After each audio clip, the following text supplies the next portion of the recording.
comments from anybody about anything from A to Z? Yes, sir?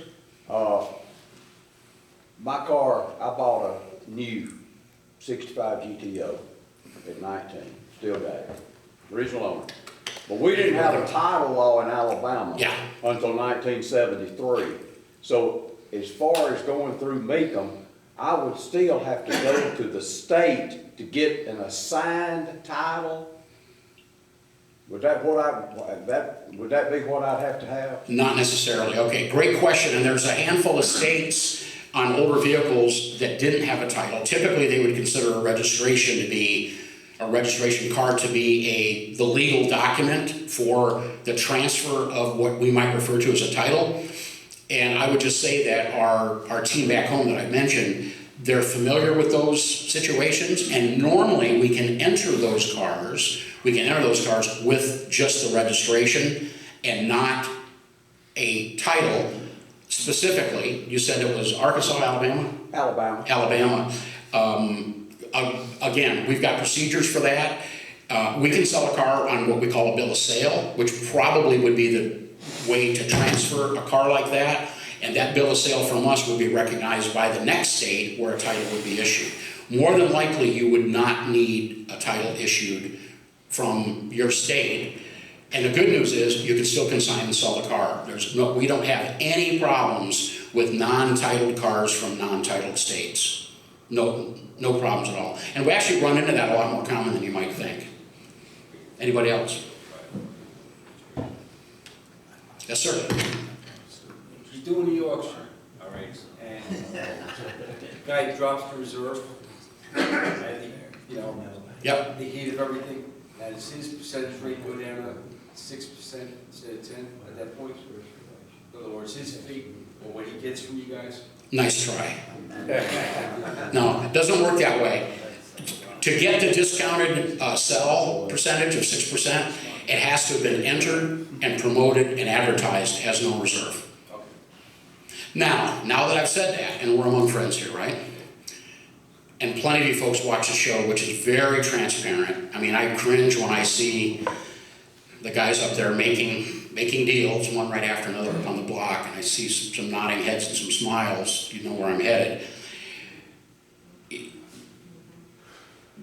If a vehicle doesn't sell, doesn't meet reserve, the consignor doesn't pull his reserve, and it's just a normal standard seamless sale, we're gonna go into high gear to try to make something happen one way or the other. And we've seen it plenty of times on the television show, where you've got Dana Mecum, and in recent years, as Frank is becoming more and more the front man for Mecum, running back and forth between buyer and seller trying to put a deal together.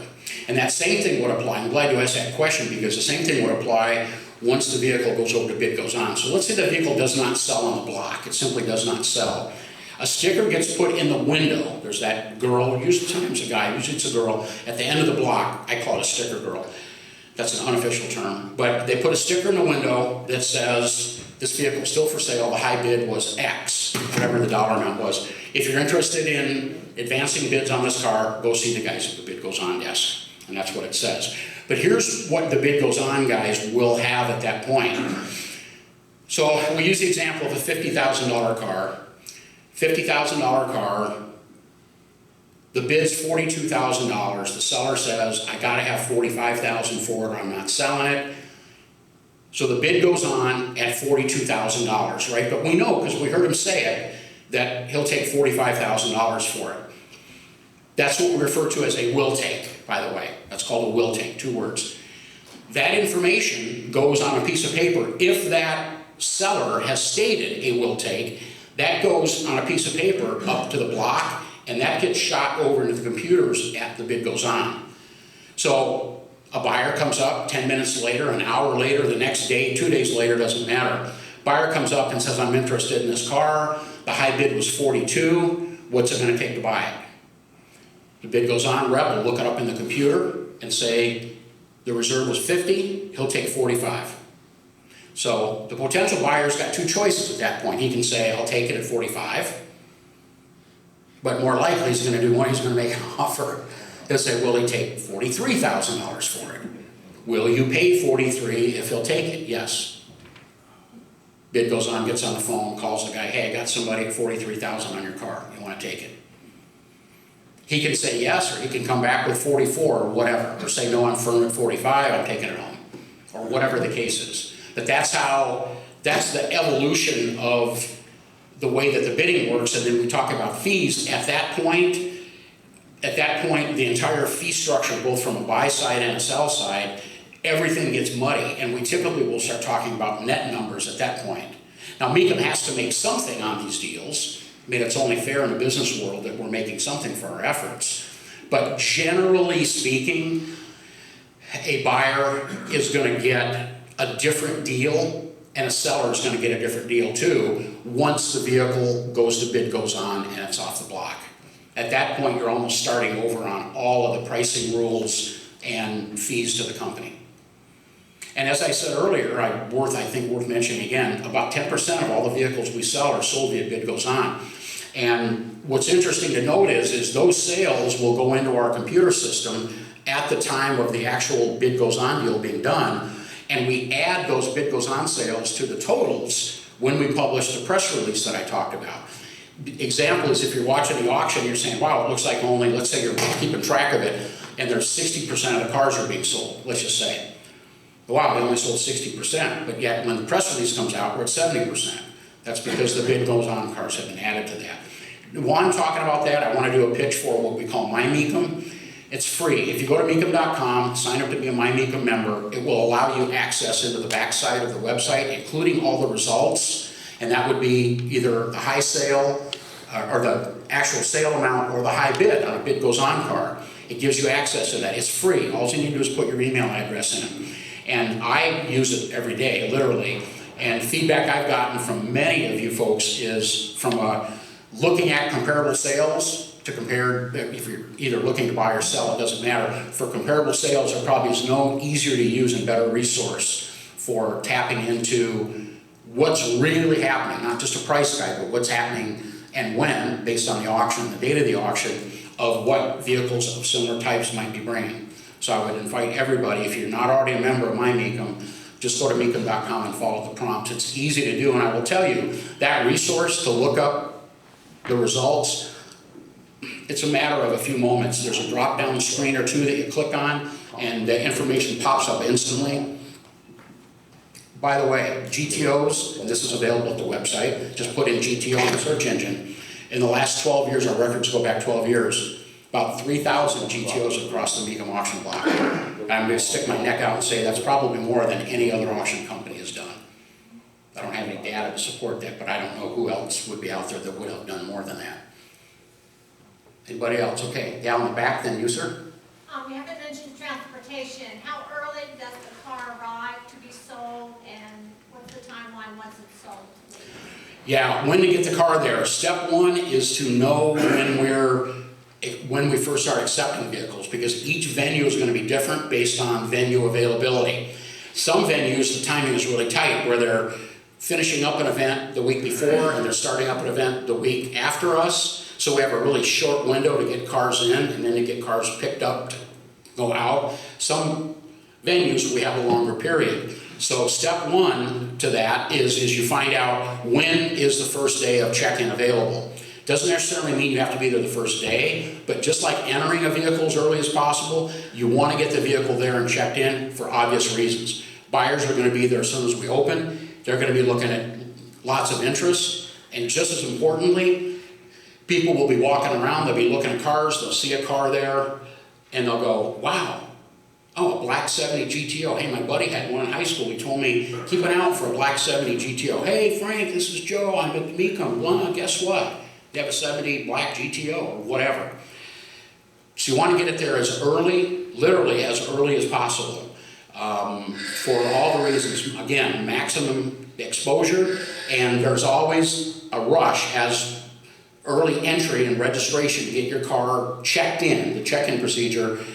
It's easier and better to get it there early from a crowd waiting in line standpoint, although with the way that we've now got for check-in, we've now got portable carts with computers and big car batteries running the computers, and we're doing it now next to the car as the cars are coming in.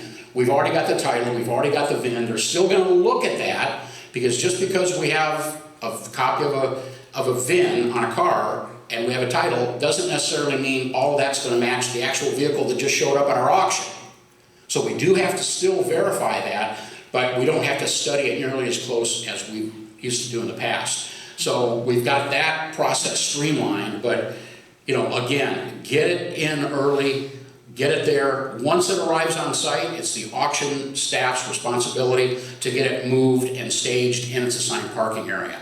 But it is your responsibility to keep the car clean while it's there, and I recommend that you spend as much time by the car as you can, talking and answering questions. I will tell you that a car that sits there by itself with nobody by it, and people keep coming by to ask a question about anything about it, and they can't find the owner, those cars kind of get put a little bit on the back burner. If you're there hanging around your car and people have somebody to talk to, it gives a potential buyer a lot of confidence to proceed with it. So, thanks for that question. Guy over here in the green. I was trying to take notes on your 50,000 example and I couldn't keep up. You mind going back through that one again? Which one was that again? I'm sorry, say again? The car that falls for, the hammer falls at 50,000. The bid goes on, how much the commission is? Yeah, so the question is, just to clarify, the $50,000 one is easy to use. So you have a car that hammers, the hammer drops at 50,000. You're gonna take home 45,000, the buyer is gonna pay 55,000. So it's 10% on both ends, minus the entry fee that you've already paid as the buyer. Pretty straightforward, 10 and 10 on both sides. And the prices that you talked about, the history you look up on the website, is that the hammer price? Okay, question is, the price on the website, is it the hammer price or the price with the 10% buy fee? In the old days, prior to 4 years ago, it would have been the actual hammer price, not the price with the fees. But over time, we've learned that the other auction companies, our competitors, virtually all of them, we were the last one to use the hammer price. All the other auction companies added on their buy fees. And that's the small boutique auction companies to the big majors. All of them did that. So we had to do that because it looked like they were getting more money for the same cars than we were. So about 3 or 4 years ago, we changed, and now you watch, a good example is if you watch the TV show, hammer comes down at $50,000, boom, just sold at 50. But then you look at the website a week later, and it shows it sold for 55,000. Anybody else? Okay, you first. Hey, John? Yeah. I have a 67 GTO at home. It's numbers matching nothing. It's no engine not matching, transmission, the color, the interiors, nothing's matching. It's just an average car. Would that be something Mecum would be interested in? Or Absolutely. Yep. As I said, the only thing that we require is that the title and the VIN are legal and they match, and that the description of the car is accurate, period. And a car like that, I mean, honestly, a car like that isn't necessarily a bad thing. I'm going to give you an extreme example of fairly recently, within the past year, we had one case in particular. It was a 65 Le Mans convertible that was dressed as a GTO, and it was very authentic in its appearance. And it was described as 1965 Pontiac Le Mans convertible, GTO replica. But I mean, they did everything. It's not that hard to do, as we know, to convert it over. It's pretty easy. But they did everything. It looked to the whole world like a 65 GTO. And it was a convertible, and I forget the color. It might have been red or turquoise, I forget. It had rallies on it, the straight rally ones, it had red lines. It had the look. And it brought like $65,000, $70,000. It brought about what a real, honest-to-goodness GTO would have brought. And there's other examples of that I can cite. It's really funny how our perception of authenticity and wanting a real one, and this guy probably thought, hey, you know what, I'll buy it and I'll drive it, no one's going to know the difference, I don't care. I'm going to drive it and nobody at cruise night's going to know the difference or whatever. But it's kind of the same thing with your car. I mean, that car will sell. It's not going to bring the same kind of money that obviously a car in great original condition or restored is going to bring, but it's a real GTO. GTO, it's just. It's a real, okay. Not the same color it should be, or the interior color, or any of that stuff. Love to have it, just don't expect it to run on Saturday at 2 o'clock. But would love to have it, would be welcomed. You had a question? So with Mecum, as Mecum evolves, how do they pick their sites? Because when I lived in Kissimmee, there wasn't hardly anything there, but now Kissimmee's like, Kissimmee by day, Kissimmee by night is what we always say. How's it like exploded? You know, venue selection and where we go is a huge topic because everybody in their regional or their home state, they want to Mecum auction there. So why don't you come here? Why don't you come to this state or this place? Why don't you come to Atlanta? Why don't you come to Charlotte? Why don't you come to Nashville? We hear those a lot. But I can see if you look at our schedule and you look at the map of the country, you can see that it's pretty strategic the way that we've picked our locations to make it convenient for anybody in the U.S., except for maybe the Northwest right now. We used to do Denver, we did Portland, we did Seattle. We don't do any of those three anymore. So there's a little bit of a hole out there, but other than that, we do Las Vegas and Monterey, California, which does serve those markets. But every place else is pretty well served. But there's a phenomenon with Kissimmee, and the growth of Kissimmee, which is Orlando, to be the world's largest single collector car auction event. What's happened, what we've learned as we've refined and pushed that to be our biggest auction, is it's three auctions, three demographics in one. We've got the Florida market, which is probably, if not the top, one of the top automotive markets in the country. Florida is a hotbed of collector car interest, period. But then the fact it's in January, when our customers and our customer base from the Northeast and from the Midwest, they come down. They bring their families and do all the normal Orlando things there is to do. And while those that want to hang out around the cars hang out at Mecum, the motorhome spots at Osceola Heritage Park sell out well in advance. It's become kind of the place to be in January. We start off by calling it the collector car auction east of the Mississippi in January. There's some more big auctions in January, as we know, in Arizona. And but it's just amazing. It's kind of a surprise to us, but it makes sense if you look at the data showing where our bidders are coming from. We've got, it's a national level event, but we've got huge demographics coming from all three of those regions, and that's why. And I just will say a nod to the folks at Kissimmee, the Visitors Bureau, Osceola Heritage Park. They have got on board and helping us and assisting us with, they've done paving and they've done some things with roads and parking and different things to help accommodate us as well, because generally it's a lot of grass down there. And it does rain a bit down there. And I just want to say a final thought about that. Mecum, Kissimmee in January has more tents on the ground there than any place else in the world at that time. I don't know how many square feet of tents we have, but I will tell you that our tent bill alone for Kissimmee runs in the $700,000 range just for the tents. So, and probably will go up next year, right? See a lot of nodding heads. Anybody else? Yeah, go ahead. Demographics of cars that sell, is there, like, do GTO sell better in California versus in Florida? Surprisingly consistent as far as year, make, and models, but certain auctions attract more or less vehicles of certain price ranges and quality ranges. Somebody's got a high-end investment grade 70 GTO Ranger Ford Judge as an example, more than likely is not going to want to bring that to one of our smaller auctions.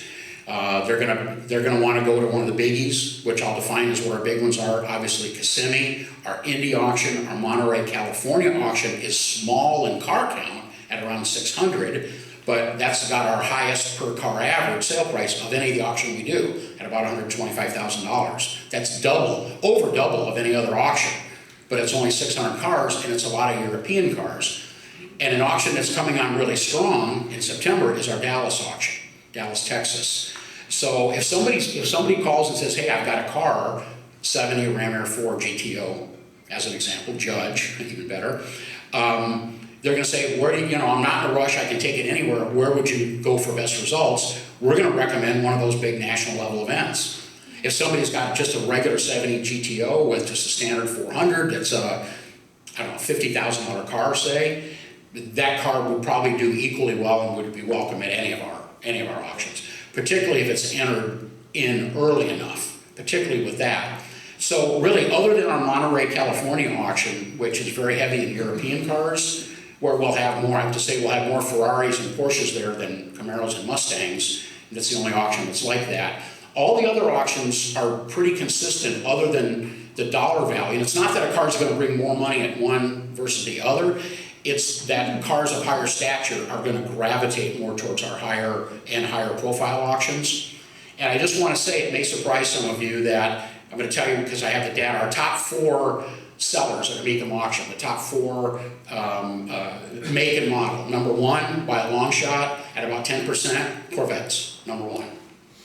Number 2, Ford Mustang. Number 3, Chevrolet Camaro. Number 4, Chevrolet Chevelle. So I don't know where GTO runs, it's down there a little bit of a ways, but you know, Fords and Chevys continue to kind of lead the collector car charge, which only gets us diehard GTO and Pontiac fans even more motivated to express our admiration for what makes our car so special. So, anybody else? All right, well, with that, I appreciate it very much. I can stick around a little bit. Anybody who's got a question for me wants some one-on-one. Thanks, everybody.